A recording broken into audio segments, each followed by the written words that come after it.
신영선 김봉순 선교사님이 사역하시는 태국을 소개합니다. 태국의 정식 이름은 타이완국이고 영어로는 타일랜드입니다. 태국은 동남아시아의 말레이 반도와 인도 차이나 반도 사이에 걸쳐 있고 동쪽으로는 라오스와 캄보디아, 남쪽으로는 타이만과 말레이시아, 서쪽으로는 안다만해와 미얀마와 접해 있습니다. 태국은 피식민지 경험이 없는 동남아시아의 유일한 오랜 독립국입니다. 태국은 6.25 한국전쟁 당시 유엔 평화유지군의 일원으로 참전했습니다. 태국 국토의 크기는 프랑스나 미국의 캘리포니아 주와 비슷하고 기후는 북부, 중부, 동북부, 남부가 각각 독특한 자연환경을 갖고 있습니다. 신흥 공업국인 태국의 수출 품목은 쌀, 섬유, 신발 등이며 주요 산업은 전자제품, 컴퓨터 부품 등이고 관광업 또한 발달해 있습니다. 국민의 다수는 타이족이고 중국계, 말레이족, 크메르족, 몽족, 고산족, 화교 등 다양한 인종이 공존합니다. 태국의 공용어는 태국어입니다. 태국은 불교의 색채가 강한 나라입니다. 국민의 95% 이상이 불교 신자입니다. 실제로 국왕을 비롯하여 남자라면 일생에 적어도 한 번은 절에 들어가 삭발하며 3개월 정도의 수도 과정을 지내고 있고 태국의 승려들은 어느 나라에서보다도 사회적 지위가 높습니다. 다만 국교가 해제된 지금은 다양한 종교를 인정하는 분위기이며 이슬람교가 제2의 세력이고 로마 카톨릭과 개신교는 소수에 불과합니다. 신영선 김봉순 선교사님은 부모님 신홍식 이순영 선교사님을 이어 2대째 태국 선교를 섬기십니다. 현재 방콕 신학원 교수 사역을 통해 110명의 신학생들을 육성하시고 17개의 개척교회들을 돌보며 지원하십니다. 선교사님 안녕하세요. 안녕하세요. 와, 정말 오랜만에 뵙는 얼굴입니다. 건강히 잘 계시죠? 네, 잘 있습니다. 오늘 우리 태국에서 네. 선교하시는 우리 신영선 선교사님, 김봉순 선교사님 좀 소개하려고 합니다.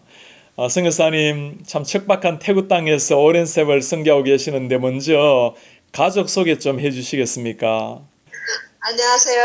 네. 태국에서 선교 사역하고 있는 신영선 선교사 그리고 신봉순 선교사 저에게 자녀 셋이 있는데요. 세라는 지금 대학교 4학년 이제 올라갈 거고요. 데니얼은 대학교 2학년 그리고 막내는 이제 12학년 하이스쿨 12학년으로 저희와 한 해만 더 있으면 이제 대학에 들어가게 됩니다. 네. 우리 선교사님은 특별히 우리 신홍식 선교사님 어머님 아버님을 이어서 이렇게 선교하고 계시는데 어머니 아버지도 다 건강하시고요. 네, 건강하십니다. 현재 87, 82 이렇게 건강하게 계세요. 그러세요. 정말 태국 선교의 아버지라고 어머니라고 불리우시는 분들이신데 먼저 어머니 아버지를 이어서 그렇게 힘든 나라에서 선교하시게 된 계기가 어떠셨나요? 제가 뒤돌아볼 때요, 참 하느님의 섭리했던 것 같습니다. 어렸을 때 7살 때 와가지고 태국에서 뭐 맨발로 막 이렇게 돌아다니고 놀고 그럴 때에 그때는 잘 몰랐는데 그때서부터 하느님께서 그냥 태국 사람들의 마음을 태국 사람들에 대한 것을 마음에 있게 하고 태국 언어를 어릴 때부터 이렇게 배우게 돼서 이 하느님의 뜻이 나중에 제가 이제 달라 신학교에 다녔을 때 거기에서는 설립자가 뭐 원 클래스가 전체 선교지에 가는 것이 꿈이었대요. 그래서 제가 다른 거 하려고 그러다가 나는 그래도 다시 하느님께서 부르신 선교지로 돌아가야 되겠다. 그래서 하느님께서 태국을 다시 마음에 주셔서 태국으로 돌아가게 됐습니다. 정말 우리 신봉순 선교사님도 기꺼이 따라가신 거예요? 네. 제가 먼저 결혼을 선교지로 가고 4년 후에 왔습니다. 그러세요? 그때 제가 선교지 나갔을 때는 싱글이었는데요. 네, 4, 5년 후에 이제 결혼하고 그때 왔습니다. 결혼 전에도 선교사 하시고자 기도하고 계셨나요?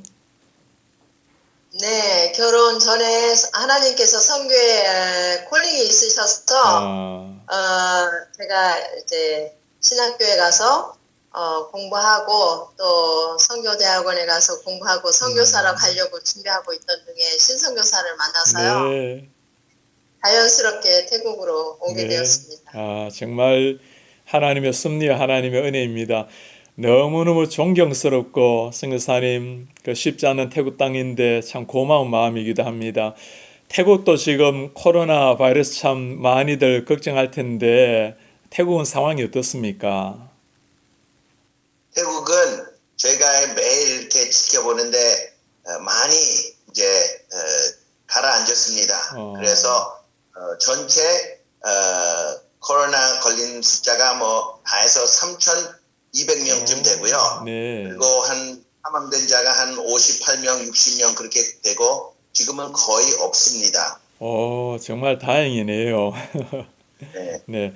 태국이 굉장히 강한 불교 국가인데 선교사님 그 강력한 불교 국가에서 선교사에 가는 게 쉽지 않으실 텐데 사람들이 어떻게 반응을 잘 합니까? 기독교 상황은 어떻습니까? 기독교 상황은 여기 지금 태국의 인구가 한 7천만 명, 70 밀리언 이렇게 되는데 거기에서 0.5%입니다. 0.5%. 그래서 아주 소수인데 여기에서 지금 막 이렇게 붐되는 그 종교가 이슬람. 네. 그래서 이슬람하고 불교 다 해서 가지고 한 97, 8% 이렇게 되는데요. 네. 특별히 불교인들은 선한 일을 많이 이렇게 선호해서요. 네. 그래서 그냥 모든 종교가 사람들을 착하게 만들지 않냐. 그래서 그 벽을 뚫고 가기가 조금 어렵고요. 그래서 여기 태국에서는 선교 사역할 때 선교사가 직접 하는 것보다 선교사가 선교지에서 신학교에 가서 신학생들을 현지인들을 가르치면은 그이들이 가서 전도하는 것 그런 거를 저희들이 스트래티지를 저희가 지금 담고 있습니다. 네, 그러시군요. 현지인들을 키워서 현지인들로 하여금 리드가 되게 하고 전도하게 되고 교회 개척하는 거 이게 사실 우리 그 많이 알려져 있는 네비우스의 삼자 정책 아닙니까, 그죠? 그런 걸 제대로 지금 잘 하고 계시군요. 선교사님, 그 지금 많은 교회에도 개척을 하시고 또 신학교 사역을 하시는데 그걸 좀 알려주시겠습니까? 네, 저희가 여기서 하는 사역이 크게로 한 네 가지로 이렇게 나눠져 있는데요. 첫째는 방콕 신학원에서 태국 젊은 사역자들을 이렇게 신학 훈련시키는 그런 사역을 합니다. 이제 7월 7일 날 새학기 시작할 때 30명이 또 들어와서 공부하고 전체로 BIT에는 한 120명이 지금 이제 7월 27일이면은 공부 다시 개강할 겁니다. 그리고 저희가 이제 대학원 원장 그리고 국제부 원장 이렇게 맡고 있고요. 이제 신학 과목도 가르치고 그게 이제 저 BIT 사역입니다.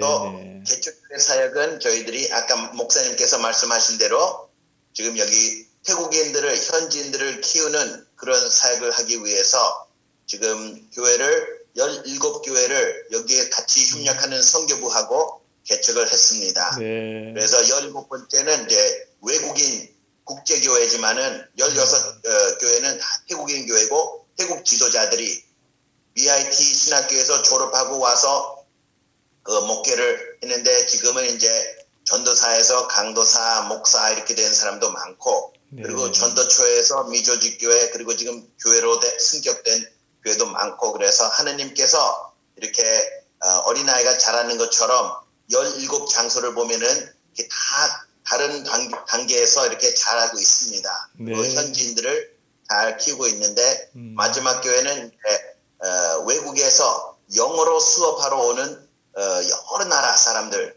그들 중심으로 예배 국제대학교라 그러는데 그 교회 대학교에는 한 36에서 40 나라에서 일리트 학생들이 와서 공부하고 다시 자기 나라에 돌아가서 지도자가 되기 위해서 왔습니다. 그래서 그이들을 위해서 영어로 캐톨릭 대학교지만 그 대학교 앞에 예배 국제교회를 설립해가지고 지금 사역하고 있습니다. 네.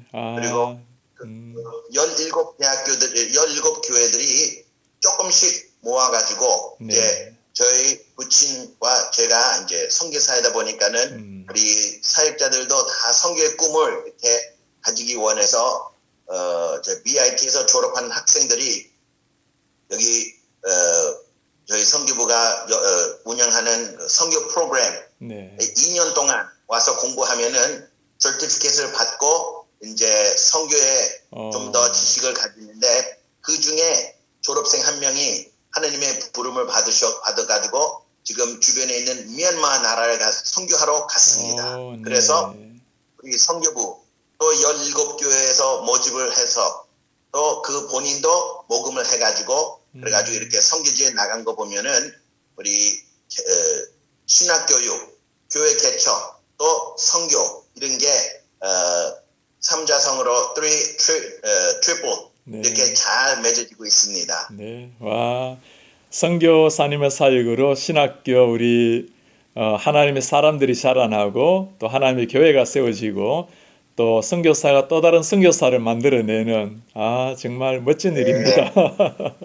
우리 신봉순 선교사님께서는 혹시 특별히 하시는 일이 있으세요? 어떻게 섬기십니까?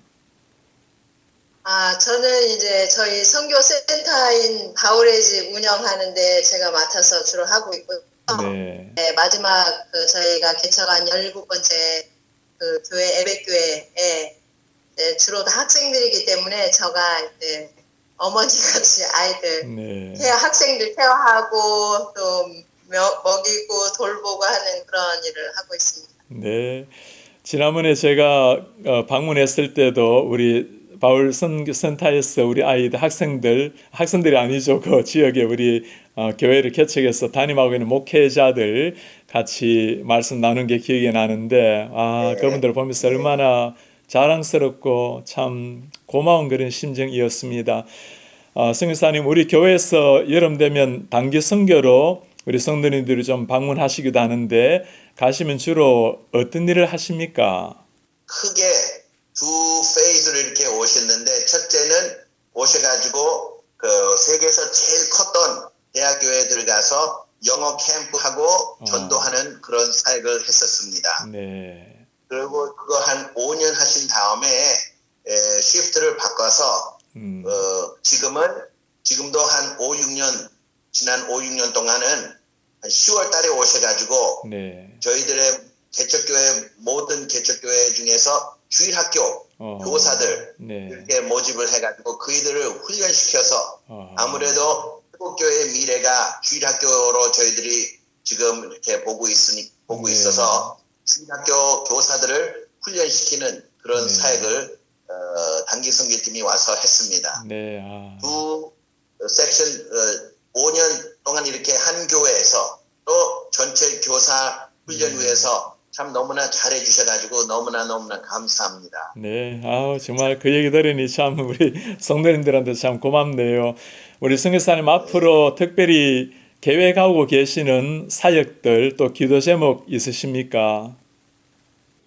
네, 사역으로는 이제 계속 저희가 한 교회에 매여 있는 것보다 17교회 그리고 지금 17교회로 끝내지 않고 한 20교회쯤 이렇게 개척하려고 그러는데요. 여기에서 세례입교인이 30명이 되면은 이제 현지 노회로 풀 멤버로 들어가게 됩니다. 그 전에는 이제 저희들이 이렇게 돌보고 있지만은 그래서 저희 계획은 각각 교회를 이렇게 순회하면서 돌보면서 그이들을 이렇게 성장시켜서 현지 노회의 풀 멤버로 들어가게 하는 게 저희 목표고요. 또 물론 신학교에서 계속 가르쳐서 그 태국에 있는 사역자들이 사역을 잘할 수 있게 지금 태국에 교회들이 한 5천 교회가 있습니다.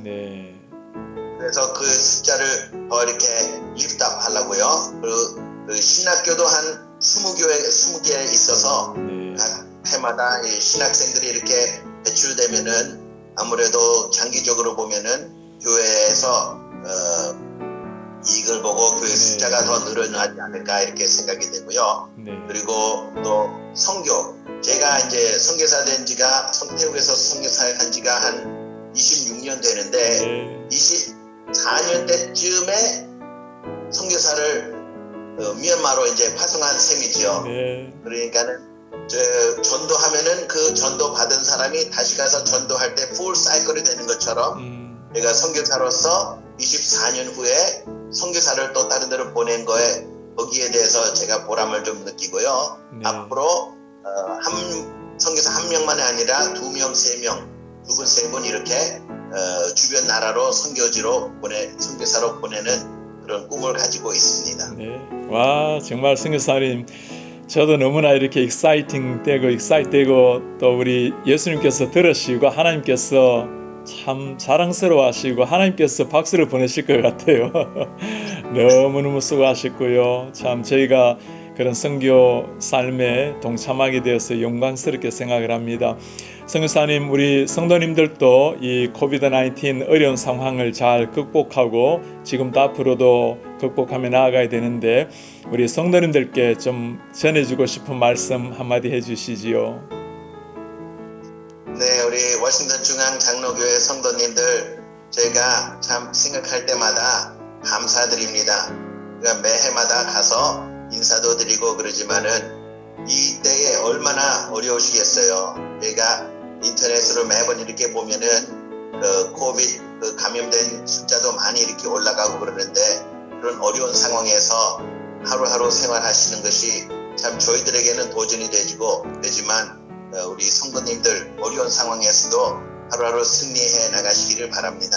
제가 고린도전서 1장 10장 13절을 이렇게 묵상하게 보면은 이런 모든 시험들도 주님께서 성도님들한테 이렇게 내놓으실 때에 성도님들께서 더욱더 성숙한 모습으로 주님 앞에 서실 수 있는 그런 성도님들이 되실 수 있기 위해서 주님께서 혹시 이렇게 iron sharpening iron 하시지 않나 이렇게 생각하고요. 네. 조금 더 참으시고 조금 더 주 안에서 승리하시는 그런 모습으로 내년에 다시 가서 인사드리기를 바랍니다. 네, 우리 성교사님 정말 건강하게 잘 계시면서 하나님의 멋진 사역 이루시기를 바라고요.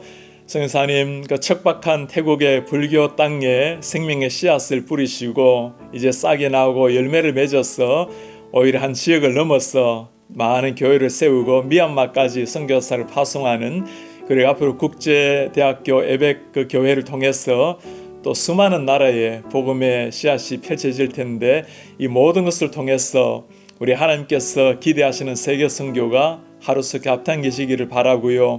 성사님, 늘 저희가 아침마다 새벽마다 기도하고 있습니다. 그리고 선교 사역을 두 분께서 나서서 하시지만 우리 모두를 대표해서 하시는 대표자나 마찬가지입니다.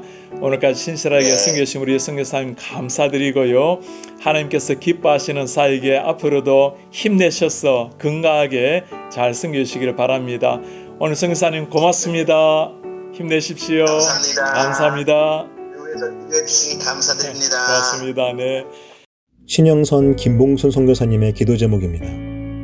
첫 번째, 방콕 신학원 110명의 신학생이 신학 양육을 잘 받아서 신실한 주님의 일꾼이 되도록. 두 번째, 17개 개척교회들의 지속적인 성장과 구령의 열정을 위하여.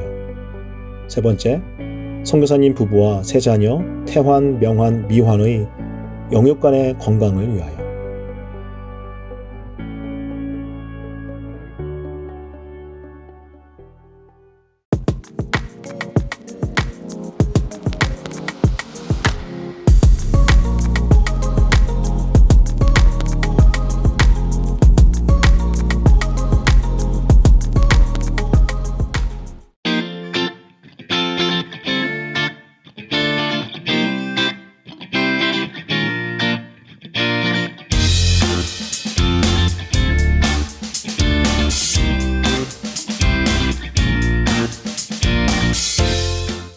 안녕하세요. 이강천 목사입니다. KCPC 라이프 체인지 인생을 바꾼 이야기에 여러분들과 함께 저의 삶에 대해서 나눌 수 있어서 참 감사하고 기쁨입니다. 먼저 저의 인생에 대해서 잠깐 들려드리면 저는 어린 시절 무언가 많은 걸 빼앗겼다라는 생각을 하면서 자라난 것 같습니다. 시골 개척교회에 어렵게 목회를 하시는 가정에서 태어났기 때문에 어린 시절 어머니 아버지가 저를 돌보질 못해서 할아버지 댁에 맡겨져서 이제 자라나기도 했고요. 그리고 한참 어머니 아버지 사랑을 많이 받을 나이에 어머니 아버지를 교회에 뺏긴 것 같은 그런 생각을 자주 했습니다. 그리고 저는 5월 5일 어린이날이나 그리고 공휴일에 결혼하는 가정이 그렇게 싫었습니다. 왜냐하면 그때 아버지가 결혼식 주례를 해야 됐기 때문에 항상 저희들이랑 같이 시간을 보내주지 못하는 거예요. 그래서 뭐 공휴일이 되거나 어린이날은 항상 집에서 계속 틀어주는 만화영화 봤던 기억이 납니다.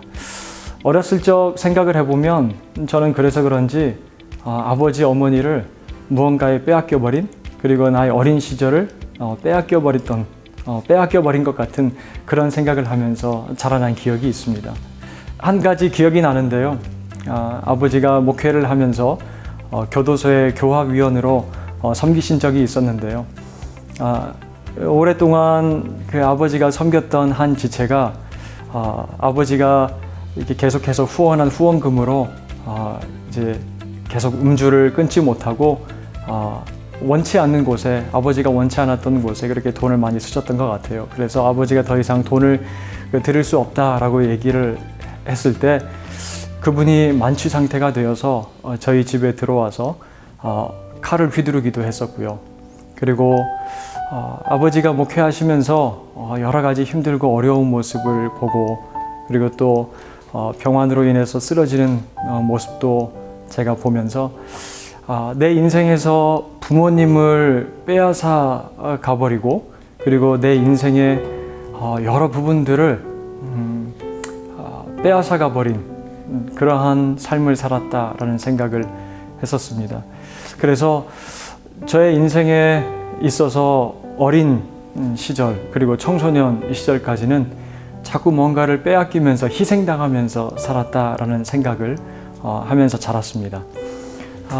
그 이후에 저는 항상 좀 탈출을 하고 싶었어요.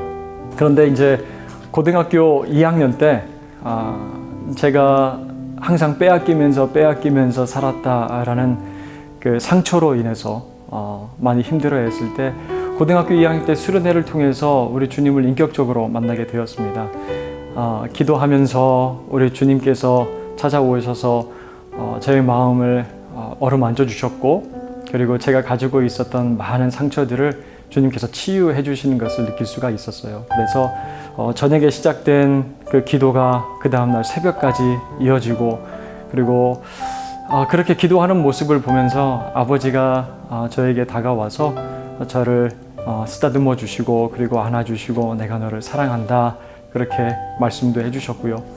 그래서 그때 제 마음 가운데 있었던 여러 가지 상처들, 그리고 힘들었던 부분들이 많이들 치유가 되었습니다. 청소년 시절이 지나고 나서 저의 마음 가운데서는 그런 아마 욕구가 있었던 것 같아요. 아무도 나를 모르는 곳, 그리고 또 내가 혼자 독립해서 스스로 살아갈 곳에서 한번 지내보는 게 제 마음 가운데 소원이었던 것 같아요. 그래서 호주로 제가 가방 2개 짐을 싸서 떠나게 됐습니다. 그때가 19살이었는데요. 못 모르고 그냥 집을 떠나서 이제는 내가 마음껏 자유롭게 지낼 수 있을 거다라는 생각을 했었는데 그게 아니었습니다. 얼마나 힘들고 어려운 생활을 했는지, 집 떠나면 고생이라고요. 그렇게 집을 떠나서 혼자서 공부하면서 지내는데, 그때가 아마 제가 말로만 듣고 알던 하나님을 실제적으로 삶으로 경험했던 그런 기간이었던 것 같습니다. 몸이 아플 때 저를 위해서 약을 지어다 주는 분이 계셨는가 하면, 그리고 제가 아직까지도 잊을 수 없는 한 가지 사건이 있었는데요. 미역국 사건이었습니다. 제가 호주에 도착해서 그 홈스테이 호주인들 집에서 살았는데요. 그분들이 음식을 정성스럽게 해주셨는데 그걸 먹고 배탈이 나서 너무너무 고생을 했습니다. 그렇게 고생을 하고 힘이 다 빠져서 혼자 제가 이렇게 하나님께 기도했어요. 어머니가 만든 그런 미역국 한 그릇만 먹었으면 좋겠다. 따뜻한 미역국 한 그릇만 먹었으면 좋겠어요, 하나님. 그런데 그 다음날 한 집사님께서 보온병에 미역국을 따뜻하게 끓여서 집 앞에다 가져다 놓으신 거예요. 그 미역국을 먹으면서 제가 얼마나 많이 감동하고 그리고 또 눈물을 지었는지 몰라요. 아, 하나님께서 나의 작은 기도의 제목 하나하나에 다 반응하시고 응답해 주시는구나 라는 걸 경험을 했습니다. 돈이 필요할 때는 하나님께서 어떠한 방법을 통해서 저에게 채워주시기도 했고요. 그리고 사람이 필요하면 사람을 붙여주셔서 제가 외롭지 않게 하나님께서 저를 인도해 주시기도 했고요. 그래서 호주는 마치 저에게 인생의 광야와 같았습니다. 척박하고 어려운 땅을 걸어가는 것 같았지만 그 가운데 살아계셔서 나의 삶을 가장 친밀하게 인도하시고 붙잡아 주시는 하나님이 내 인생의 주인이라는 사실을 호주를 통해서 제가 알게 되었습니다. 제가 호주에 있으면서 꼭 붙들었던 하나님의 말씀이 있었는데 예레미야 33장 3절 말씀, 너는 내게 부르짖으라 내가 내게 응답하겠고 내가 알지 못하는 크고 비밀한 일을 내게 보이리라 라는 말씀을 제가 붙들고 유학생활을 했습니다. 김포공항에서 출국을 할 때 어머니께서 이 말씀을 붙들고 네가 유학을 했으면 좋겠다라고 말씀을 해주셨고요. 이 말씀이 정말 제 삶 가운데 체험적으로 다가와서 경험할 수 있는 시간이 바로 호주의 유학의 시간이었던 것 같습니다. 제가 요즘 열심히 하는 운동이 있는데요. 바로 줄넘기입니다. 제가 처음에 줄넘기를 할 때는 한 100개 정도밖에 못했는데 점점 열심히 하다 보니까 300개가 되고 1000개가 되고 한 2000개, 지금은 한 4500개 정도 합니다. 제가 줄넘기 하는 걸 한번 보여드리겠습니다. 연습할 땐 잘 됐는데 이게 잘 안 되네요. 자, 이제는 땅을 바라보지 않고도 열심히 이렇게 잘 할 수 있는 이제 상황이 됐습니다. 2단 덤벨을 이렇게 잘하는데요. 제가 보니까 한 가지 깨달음이 있었습니다. 처음에는 잘하지 못하더라도 계속하면 훈련을 하게 되면 점점 는다는 사실이었어요. 이걸 하면서 제게도 그런 생각이 들었습니다. 주님 따라가고 그리고 또 훈련 받는 것도 마찬가지구나. 신앙도 마찬가지구나. 처음에는 좀 미숙하고 힘들지 모르겠지만 계속해서 연습하고 훈련하게 되면 익숙해지고 또 자유롭게 할 수 있는 때가 온다라는 생각이 들었습니다. 우리 KCPC 성도 여러분, 많이 힘들고 어려운 시간을 지나가고 있는데요.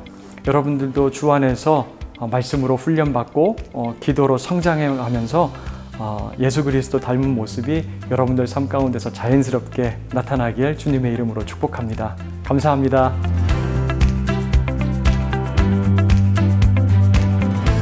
사랑하는 KCPC 성도 여러분, 이렇게 만나 뵙게 돼서 참 반갑습니다. 저는 한화중고등부 아가페와 또 다음 세대 디렉터로 섬기는 김영환 목사입니다.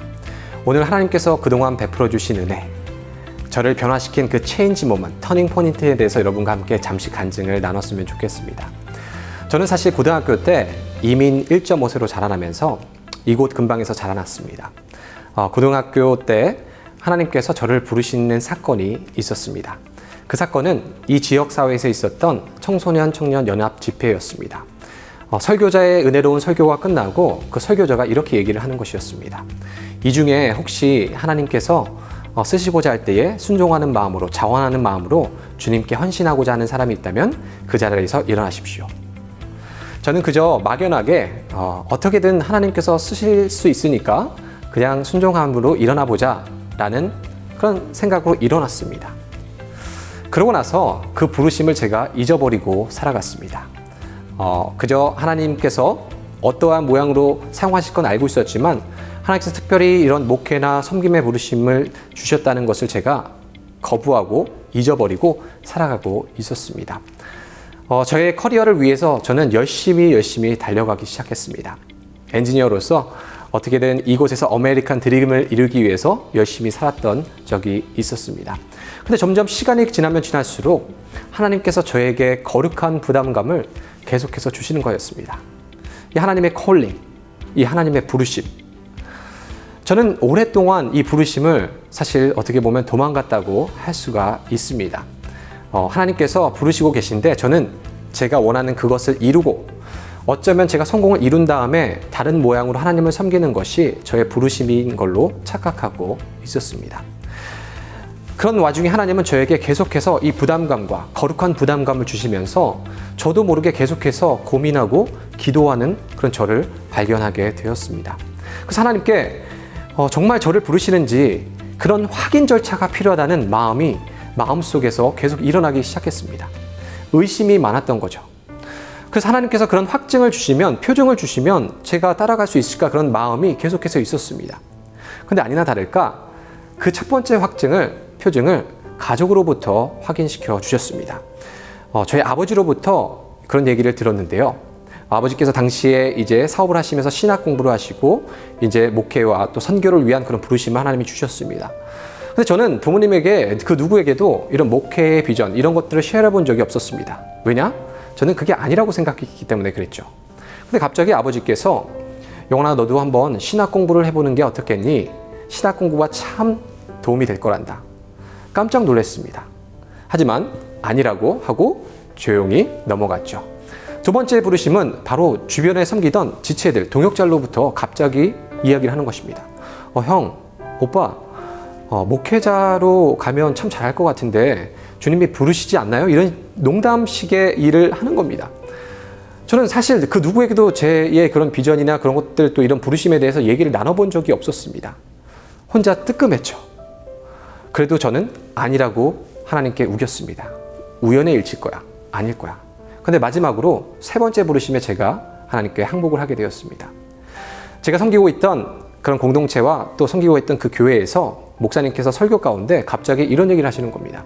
지금 이 중에 하나님께서 부르시는 사람이 있는데 그 길을 가지 않고 있는 사람이 있는 것 같다고. 순종하고 가라고. 저는 깜짝 놀랐습니다. 그 말을 듣고 바로 목사님께 찾아가서 그동안 어떤 일이 있었는지, 정말 이런 일들 가운데 왜 목사님 미리 이런 얘기를 좀 해보시면 제가 준비라도 미리미리 했었을 텐데, 근데 목사님이 그 얘기를 들으시다가 하나님께서 부르시는 것 같다고. 그 뒤로 제 커리어, 대학원, 그 모든 것을 자퇴서와 함께 부모님께 가서 말씀을 드렸습니다. 아니라 다를까 부모님은 반대하시더라고요. 그런데 3일 만에 부모님이 기도하시는 분들이셔서 그런지 하나님이 확실하게 말씀해 주셨습니다. 그리고 그 이후로 저는 지금까지 하나님의 은혜, 하나님의 기적을 경험하며 정말 하나님께서 놀라운 은혜를 주시는 것을 경험을 하는 목회자로 살아가고 있습니다. 하나님께서 그날 부르실 때 저에게 여호수아 1장 9절 말씀을 주셨습니다. 강하고 담대하고 두려워하지 말고 놀라지 말라. 내가 어디로 가든지 내 하나님 여호와가 너와 항상 함께 하느니라 하시니라. 그 말씀을 붙잡고 부족하지만 이 자리에서 여러분을 섬기고 또 여러분과 함께 주님의 나라를 위해서 나아가고 있습니다. Work and Life Balance, 워라밸이라고 하죠. 사역과 삶 어떻게 밸런스 있게 하느냐라는 질문을 주셨는데 저는 사역 열심히 최선을 다해서 또 주님의 영광을 위해서 섬기고 또 집에서는 이제 가족과 함께 또 그런 아름다운 시간을 가지려고 합니다. 저의 인생의 두 번째 터닝 포인트는 아마 아내를 만난 것이 아닌가 싶습니다. 정말 사랑스러운 아내를 하나님께서 붙여주시고 또 사역의 동반자로 보내주셨는데 저는 가끔씩 아내의 등을 만지는 습관이 생겼습니다. 왜냐면 아내의 등에 숨겨져 있는 날개가 나와서 천국으로 올라갈 뻔할까 봐. 네, 농담입니다. 여러분들도 아마 이 가정의 소중함을 아실 겁니다. 저도 그래서 요즘에 제가 갖는 한 가지의 쉼과 힐링 포인트는 무엇이냐면 아내와 수다를 떠는 것입니다. 이런저런 이야기를 하다 보면 제가 힐링이 되고 또 하나님께서 아내를 통해 저에게 말씀하시는 것을 듣게 되고요. 또 한 가지는 우리 아이들과의 그런 시간을 밸런스 있게 보내려고 합니다. 하나님의 은혜로 저에게는 세 자녀를 하나님께서 주셨습니다. 첫째 아들 시준이와 둘째 아들 시우는요, 청방직축 개구장이들입니다. 너무 귀엽고 감사합니다. 또 막내 우리 시아는요, 제가 들어가기만 하면 늘 보조교와 함께 환하게 웃어줍니다. 저도 지금 딸바보가 되고 있습니다. 제가 우리 아이들과 가정에서 이렇게 시간을 보내려고 하는 그 철칙 중에 하나가 저의 하루의 목표 가운데 두 가지를 꼭 하려고 하고 있습니다. 첫 번째는 뭐냐면 우리 아이들과 하나님의 말씀을 나눈다. 감사하게도 우리 교회는 가스펠 프로젝트를 통해서 저희 자녀들에게도 이 말씀을 끊임없이 나누고 끊임없이 같이 고민하고 있습니다. 두 번째로는 제가 우리 아이들에게 어떻게든 웃겨주겠다. 그래서 제가 때로는 망가지기도 하고 연기도 해서 우리 자녀들, 우리 아이들에게 큰 웃음은 하루에 한 번씩이라도 선사하려고 합니다. 감사하게 지금 주님의 은혜로 이렇게 좋은 교회에서 사역과 또 가정생활 또 잘 할 수 있도록 또 많은 성도님들을 통해서 많은 은혜를 받고 있습니다. 저의 인생의 모토가 있다면 말씀대로 생각하고 말씀대로 살아가자입니다.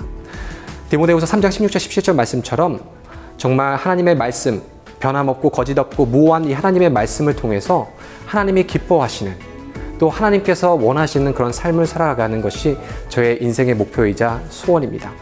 저는 부족해서 여러분의 기도가 많이 필요합니다. 꼭 하나님의 말씀대로 생각하고 말씀대로 살아갈 수 있도록 기도해 주십시오.